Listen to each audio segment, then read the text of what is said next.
A maior arma do diabo nesses últimos dias é o engano. Tem enganado. As igrejas não têm, muitas delas já não têm pregado mais a verdade. Para você saber se a igreja está pregando a verdade ou não, você tem que comparar a pregação com as escrituras. É isso que você tem que fazer. Para você saber se a igreja que você está congregando é bíblica ou não, você tem que comparar com a própria Bíblia, não é com livros. Tudo bem, tem gente que gosta de ler livros, mas a nossa base é a palavra de Deus, é a Bíblia. É a Bíblia que é a palavra de Deus. Então, por ela, a gente vai saber quem é falso profeta e quem não é, qual é a verdadeira igreja. Ou seja, se a igreja, se determinada igreja é verdadeira ou não, através da palavra de Deus, que a gente vai conseguir identificar. Então é muito importante a gente estar lendo a palavra de Deus constantemente, porque a única maneira que tem de mantermos a comunhão com Deus é através da leitura bíblica diária e a oração diária, todos os dias. Então a gente sempre fala isso aqui, nesse lugar, para os irmãos que aqui vêm ouvir uma palavra. Então você quer ter comunhão com Deus, quer manter a comunhão? A princípio você precisa estar lendo a Bíblia todos os dias e orando todos os dias. Eu vou entrar num texto aqui, na carta do apóstolo Paulo aos Colossenses. Carta do apóstolo Paulo aos Colossenses, capítulo 3. É o texto que eu vou ler. É o texto que eu vou estar falando essa tarde.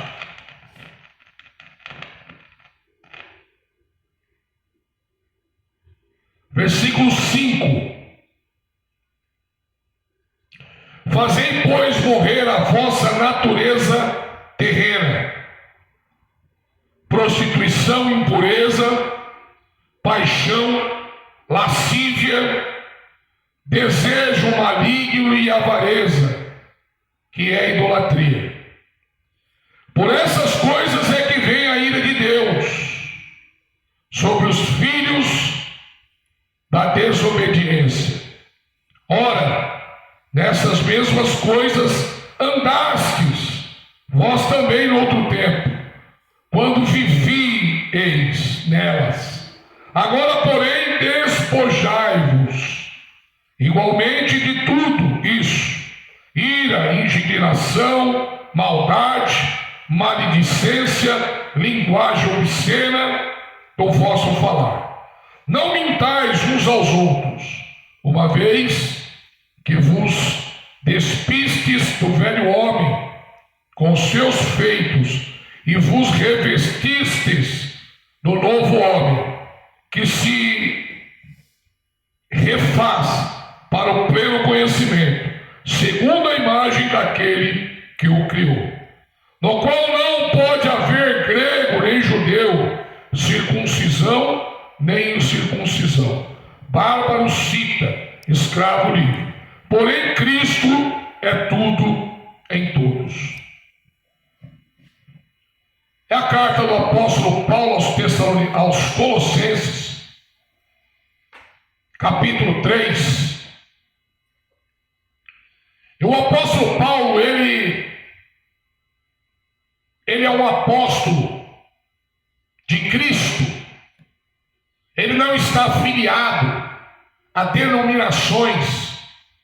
Pelo contrário, a denominação que ele estava afiliado, ele saiu, que se chamava ou se chama denominação dos fariseus. Ele fazia parte parte dessa religião. Ele fazia parte dessa denominação. Até que ele teve um encontro com Jesus Cristo na estrada ou no caminho para Damasco.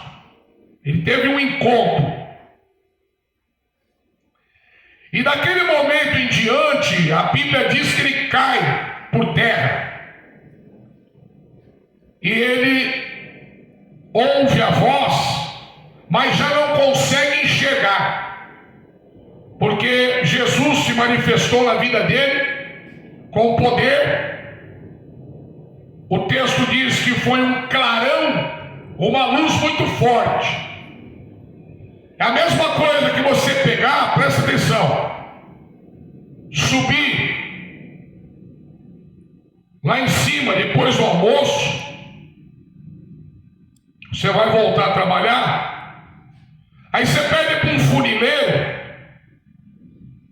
pegar a vareta de solda e soldar uma peça na solda elétrica.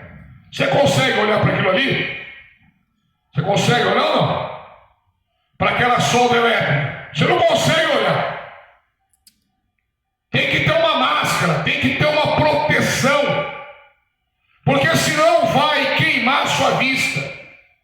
Porque senão vai descolar a retina, que é uma parte do nosso globo ocular. E o que eu quero dizer com isso? Se com uma solda elétrica já temos problema nos olhos, se a gente olhar, a gente pode ficar até cego. Eu já queimei a vista com solda, fiquei 7 dias em casa, não consegui abrir o olho, passar pomada e colírio. Então, se com uma solda eu já fiquei assim, e se você olhar também você pode ficar assim, que você não olhe para isso, use máscara. Imagina o apóstolo Paulo, que viu a luz de Cristo. A luz de Cristo não é uma solda elétrica. A luz de Cristo é muito superior. Nós não vimos, mas nós sabemos e cremos através das Escrituras que a luz foi tão forte que ele ficou cego. Mas daquele momento em diante, ele começa a passar por um processo. Mas quando ele cai por terra,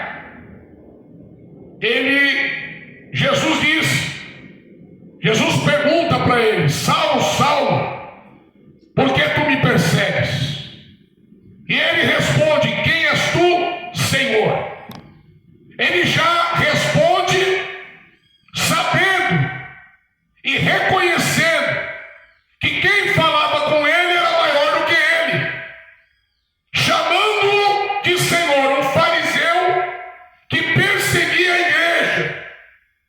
No capítulo 8 do livro de Atos dos Apóstolos, o texto diz que ele entrava nas casas e arrastava os crentes para prender tanto homens quanto mulheres, todos que faziam parte da igreja do Senhor Jesus Cristo. Ele entrava e arrastava com ódio, e quando ele passa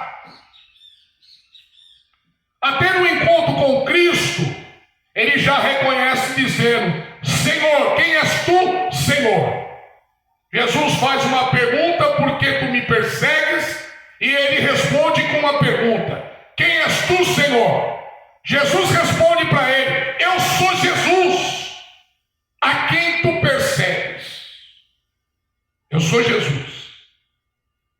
E Jesus fala para ele, o Senhor Jesus Cristo: duro é para ti recalcitrar contra os aguilhões. Ou seja, você não vai conseguir me vencer. Ninguém consegue me vencer. Não adianta querer lutar contra mim. Duro é para você ficar tentando lutar contra mim. Nenhum ser humano na face da terra, nem demônios, nem principados, potestades, nenhum espírito das trevas, ou deuses, que a gente sabe que não existe, só existe Deus e o diabo. Ninguém pode com Jesus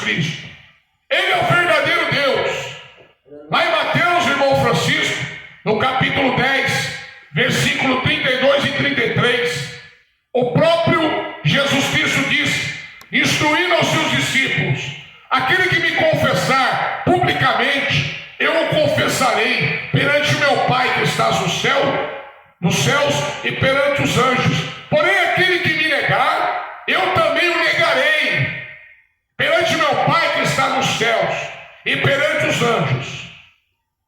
Presta atenção. Aquele que negar Jesus Cristo como Deus será negado. Testemunha de Jeová nega Jesus Cristo como Deus. Eles não confessam.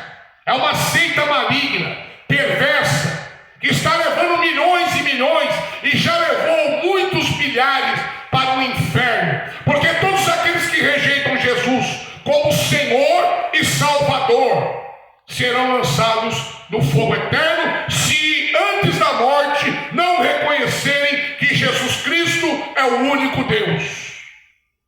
Então, os judeus também, a grande parte, não reconhecem Jesus Cristo como Senhor, só falam de Jeová. Mas o próprio Jesus diz que aquele que não me reconhecer, esse será negado por mim. Eu também o negarei perante o meu Pai, perante os anjos. Mas Paulo, que ainda era chamado de Saulo, ele reconhece o senhorio de Jesus, o chama de Senhor. E o Senhor disse, e ele pergunta para o Senhor Jesus Cristo: o que queres que eu faça, Senhor? E Jesus Cristo responde para ele: vai, entra na cidade e lá lhe será dito o que você deve fazer. E ele vai em obediência ao Senhor e entra naquela cidade cego. E ali começa um processo na vida desse homem, que de perseguidor ele passa a ser perseguido. Então eu quero que você entenda uma coisa: se você realmente quer servir a Jesus Cristo, ser um servo de Jesus Cristo, ser um homem de Deus, que anda em obediência à sua palavra, você também será perseguido. Eu fico vendo irmãos dizendo: tinha tal pessoa falando mal de mim, e outro também falando: as pessoas falam mal de mim. Glória a Deus por isso, porque chamaram Jesus Cristo de demônio. Disseram para Jesus Cristo: ele tem demônio, você tem demônio, falando para o próprio Deus. Então, se fizeram isso com o pai de família, quanto mais com os filhos, também perseguirão nós, também nos insultarão, se verdadeiramente somos servos de Jesus Cristo, nos xingarão e levantarão contra nós falsos testemunhos. Você vê aí, está cheio de pessoas indo dar falso testemunho contra o seu próprio semelhante. E está cheio de pessoas dando falso testemunho contra os crentes também, os verdadeiros. Mas eu costumo dizer que quanto mais fala mal de mim, mais o meu galardão está aumentando no reino dos céus. Então isso é motivo de alegria.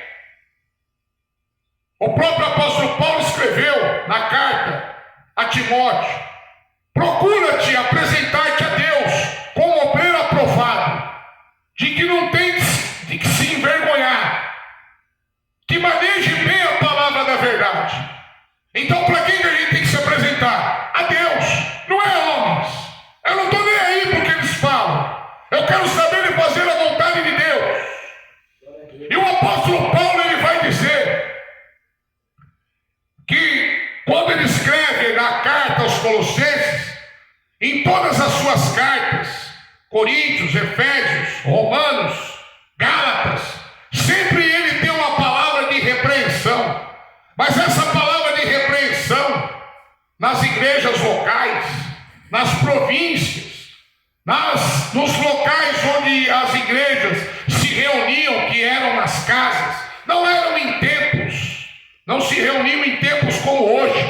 Inclusive, o maior problema da igreja hoje é se reunir em templo. Devia de se reunir como no antigo templo, que foi na época dos apóstolos, nas casas dos irmãos, e eles viviam em comunhão constantemente, falando do Senhor Jesus, falando de salmos, cantando louvores a Deus de coração, entoando cânticos espirituais. Esse mesmo é o ensinamento do apóstolo Paulo às igrejas. Era assim que eles faziam no início, e Deus manifestava a sua glória. Mas hoje não. Hoje o homem tomou conta da igreja, dizendo que a igreja é dele, a minha igreja. Aqui eu faço do jeito que eu quero. Quem manda aqui sou eu. Quantas vezes eu já não ouvi falando isso? As minhas ovelhas. O próprio Senhor Jesus disse ao apóstolo Pedro: se você me ama, toma conta das minhas ovelhas. As ovelhas não são suas, Pedro. Eu vou colocar você para tomar conta, mas as ovelhas são minhas. Se você me ama, tome conta das minhas ovelhas. Mas não, homens arrogantes e presunçosos. Bem disse o apóstolo Paulo na carta a Timóteo. Ele fala que nos últimos dias teríamos tempos trabalhosos, onde seriam arrogantes, presunçosos, blasfemos, murmuradores, inimigos de pai e de mãe, inimigos de Deus, mais amigos dos prazeres da carne do que de Deus, avarentos, presunçosos, desobedientes. Seriam esses homens. E Paulo vai dizer que eles teriam cara, eles teriam jeito de homens piedosos, mas negariam a eficácia da piedade. É isso que acontece. Eles têm cara de crente, eles têm cara de servo de Deus, mas a conduta deles não é de servos de Deus. Jesus explicou que para a gente conhecer a árvore, nós temos que olhar para onde? Para o fruto. Ele mesmo disse: acautelai-vos. O que é acautelai-vos? Tenham cautela dos falsos profetas. Vocês vão conhecer eles pelos frutos. São lobos vestidos de ovelhas. Vocês o conhecerão pelos frutos. De uma árvore boa não pode dar maus frutos. E uma árvore ruim não pode dar bons frutos. De uma mesma nascente de água não pode jorrar água doce e salgada. Ou é doce ou é salgada. Então, fica mais fácil, pelos ensinamentos do Senhor Jesus Cristo, nós identificarmos quem são os falsos profetas. E o apóstolo Paulo, ele vem repreendendo as igrejas para que não caia no engano, para que venham levar uma vida reta, santa, perante o Senhor Jesus Cristo. Então ele vai dizer no texto que eu acabei de ler, o apóstolo Paulo, ele teve uma conversão verdadeira. Ele mesmo disse, na carta aos Coríntios, capítulo 11, primeira carta, versículo 1, sejam meus imitadores, como eu fui de Cristo, ou como eu sou de Cristo. Sejam meus imitadores, como eu sou de Cristo. Então ele chama a responsabilidade para ele, porque ele sabe que quem habita nele é o próprio Espírito Santo de Deus. Ele mesmo disse em suas cartas que ele sabe em quem ele crê. Você sabe em quem você crê? Você conhece o Deus que você crê? A Bíblia diz lá em Mateus capítulo 27, não me lembro o versículo agora, mas fala que quando Jesus Cristo morreu, o véu se abriu de cima a baixo. Isso mostra que nós temos livre acesso a Deus, desde que colocamos os nossos corações perante o Senhor com toda sinceridade, com toda vontade, com todo o desejo, com fome de Deus. Aleluia. E Ele vai se manifestar. Não preciso de homens. Precisavam de sacerdotes, Não precisamos mais. Temos livre acesso. Eu não preciso de ninguém para entrar na presença de Deus. Você também não precisa. Se nós não temos a presença de Deus, a culpa é minha e a culpa é sua. Porque o véu foi rasgado.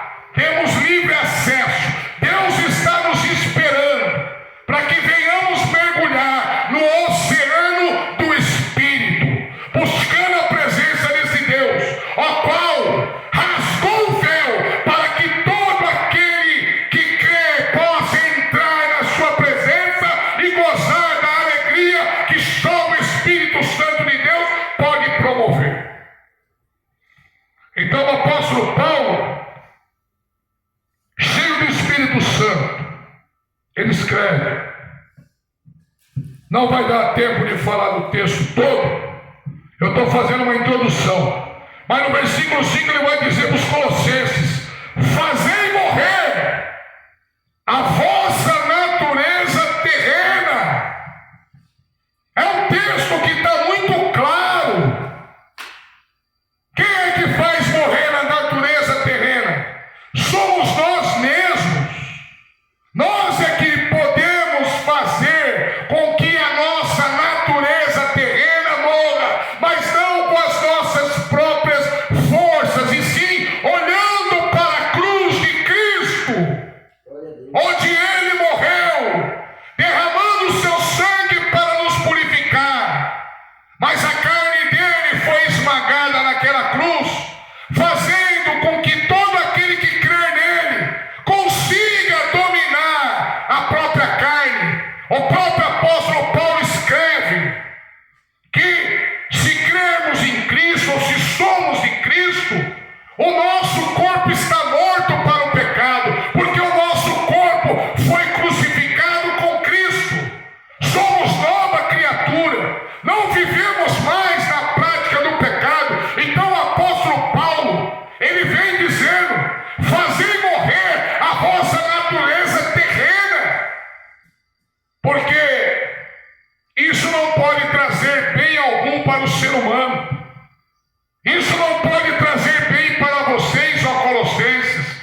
Isso não pode trazer nada de bom para vocês. Vocês devem fazer morrer. Não pode mais dar lugar à carne. O próprio apóstolo Paulo vai escrever na carta aos Romanos, capítulo 8, versículo 8, que quem anda na carne não pode agradar a Deus.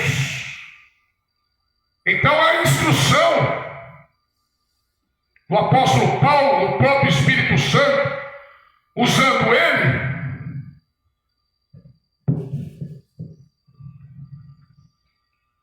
porque a natureza terrena, ela, quando damos lugar à natureza terrena, ela faz separação entre nós e Deus. Então, quando damos lugar à natureza terrena, não podemos agradar a Deus. Passamos a ser seu inimigo, porque damos lugar à natureza terrena. O próprio apóstolo Paulo vai escrever na carta aos Romanos: rogo pelas misericórdias de Deus. Ele está falando, por causa das misericórdias de Deus, eu peço para vocês, ofereçam os seus corpos em sacrifício vivo, santo e agradável a Deus. Esse é o culto espiritual de vocês. Se você olhar para o Antigo Testamento, eles levavam animais até o sacerdote para oferecer esses animais pela culpa do pecado. Então eles ofereciam, eu não sei se era uma vez por ano, mas eles ofereciam animais pela culpa do pecado. Então o povo levava, o povo israelita levava esses animais, cabrito, bode, animais que eram levados ao sacerdote. O sacerdote oferecia a Deus. Se não me engano, era uma vez por ano. Pela culpa do pecado do povo.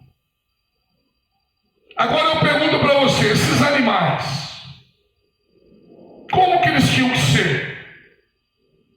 Tinham que ser animais perfeitos. Não podiam ser animais manchados, não podiam ser animais machucados, não podiam ser animais com defeitos, não poderiam ser animais doentes. Sim ou não? Era isso mesmo?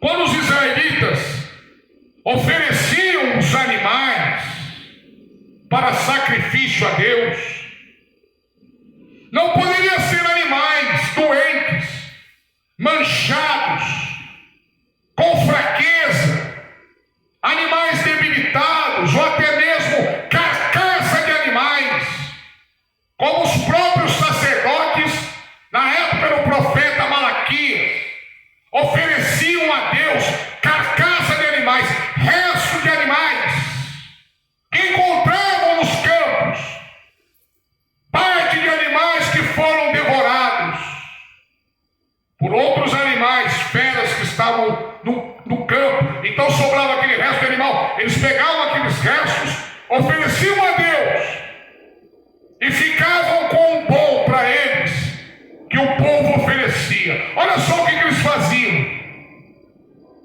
Então Deus não aceita. Deus não aceita resto. Deus não aceita animal doente. Deus não aceita animal com defeito. Assim também, quando o próprio apóstolo Paulo vai dizer na carta aos Romanos, capítulo 12, que é para a gente se apresentar a Deus como sacrifício vivo, santo e agradável a Deus. Esse é o nosso culto. Olha só, hein, a comparação. Você vai se apresentar a Deus de qualquer jeito? Você vai se apresentar a Deus doente espiritualmente?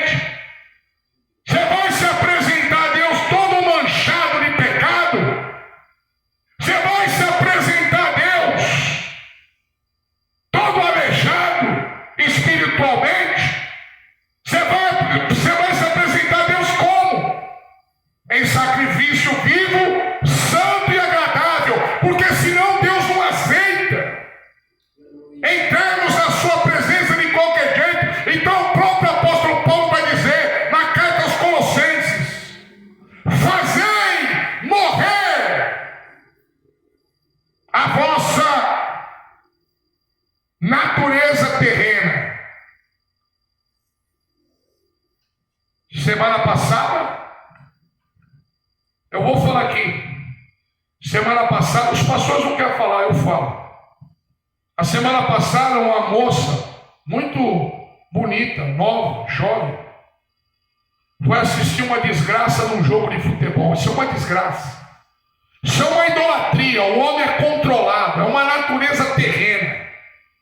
Foi assistir o jogo de futebol de um clube grande aqui de São Paulo. E ela estava num lugar com a torcida, os torcedores, tomando cerveja, se divertindo. Eu não sei se ela estava tomando cerveja, mas ela estava lá, no meio deles. Saiu uma confusão. E quebraram uma garrafa de cerveja, e essa garrafa, os estilhaços voaram no seu pescoço, cortou o pescoço dela, ela morreu. Quem viu isso? Quem viu? Ela morreu. Ah, mas ela gosta de futebol, ela não é serva de Deus. Por isso mesmo que eu estou falando. Quantos que se dizem crentes estão nesse meio? Natureza terrena. Buscando glória de homens, adorando a homens. Adorando homens que correm atrás de uma bola. E Satanás mudou a estratégia. Ele chama isso de esporte. E muita gente entende que isso é um esporte, mas isso não é um esporte. Isso é uma idolatria, onde milhares e milhares já morreram. Brigas de torcida, usando droga dentro do estádio. Um jogador xinga o outro, um jogador chuta o outro, um jogador briga com o outro. Técnico do time de tal time xinga o técnico do outro. É aquela confusão generalizada. Bebida alcoólica, cocaína, maconha. Agora eu te pergunto, Deus está nesse negócio? Mas tem um monte de crente que está envolvido nisso. Choram pelo time de futebol, mas não derramam uma lágrima pela palavra de Deus. Paulo vem dizer: fazei morrer a vossa natureza terrena. Aí me entra, que eu já vou terminar, Francisco.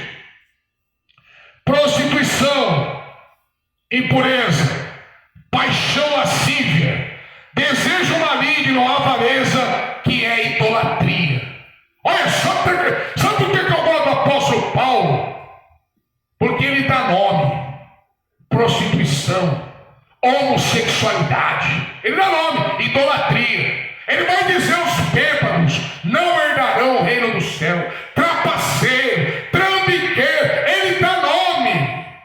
Então, se ele dá nome, e eu quero pregar a respeito do que o apóstolo Paulo escreveu, inspirado pelo Espírito Santo, eu também tenho que dar nome. João Batista, ele falou: Herodes, você está em adultério. Falou nome. Nós não podemos falar nome por quê? O advogado falou: se falar o nome vai ser processado. Então me processa. Me processa. Mas eu tenho que denunciar falsos profetas. Eu tenho que bater no pecado, até que as pessoas entendam que o pecado tem levado muitos ao inferno. Façamos morrer a nossa natureza terrena, porque isso não é na vontade de Deus. Aí Paulo vai dizer no mesmo texto: venhamos nos despir do velho homem e revistamos do novo homem em Cristo Jesus. Ele nos dá vitória, Ele que é o nosso Senhor e Salvador, ao qual nós devemos adorar. Então vou ficar por aqui por causa da hora, meus irmãos. Numa outra oportunidade a gente vai falar mais desse texto. Terça-feira, se escalarem eu para pregar, já vou entrar no outro texto. Aí a gente vai crescendo junto, em o nome do Senhor Jesus. Já agradeço a minha oportunidade, meus irmãos.